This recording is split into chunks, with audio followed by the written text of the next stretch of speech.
உன் தங்கச்சி பரவாயில்ல, ஓப்பன் மைண்டடா இருக்கா. அவளை சந்திச்சு கொஞ்ச நேரம் தான் ஆகுது. ஆனா என் மனசு இப்ப என்கிட்டயே இல்ல. அவ எத்துன்னு போயிட்டா. அவ என் தங்கச்சி, மறந்துடாத. அது எனக்கு தெரியும். அதனாலதான் உன்கிட்டயே சொல்றேன். நமக்கு சுத்தி வலிச்செல்லாம் பேச தெரியாது. அவளுக்கு பிடிச்ச மாதிரி என்னென்ன பண்ணுமோ எல்லாத்தையும் பண்ண போறேன். நீயும் என்னை பத்தி நல்ல பெருமையா பேசு. என்ன கவுத்து விட்டுறாத. நான் வேணா உனக்கு கோயில் கட்டுறேன். நல்லா இருக்கு. அவகிட்ட உன்னை பத்தி எல்லாம் சொல்றேன். இதத்தான் நான் எதிர்பார்த்தேன்.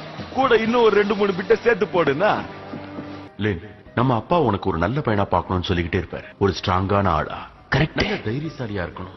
ஒரு நல்ல அப்பாவாவும் இருக்கணும். ராய் மாதிரியா? நம்மால் தெளிவா இருக்காயா? இல்ல, ராய் மாதிரி கிடையாது. உனக்கு அவனை பத்தி சரியா தெரியாது. அவங்கிட்ட நிறைய கெட்ட பழக்கங்கள்ல. என்ன சொல்ற? தண்ணி அடிப்பான், தம் அடிப்பான். ஐயோ, கூட இருந்த குழி பறிக்கிறடா பாவி. இதோட பொண்ணுங்க விஷயத்துல ரொம்ப மோசமானவன். மனசாட்சி இல்லடா உனக்கு. அவன் அப்படியெல்லாம் இல்ல. நான் அவனை நல்லா தெரிஞ்சுக்கிட்டேன்.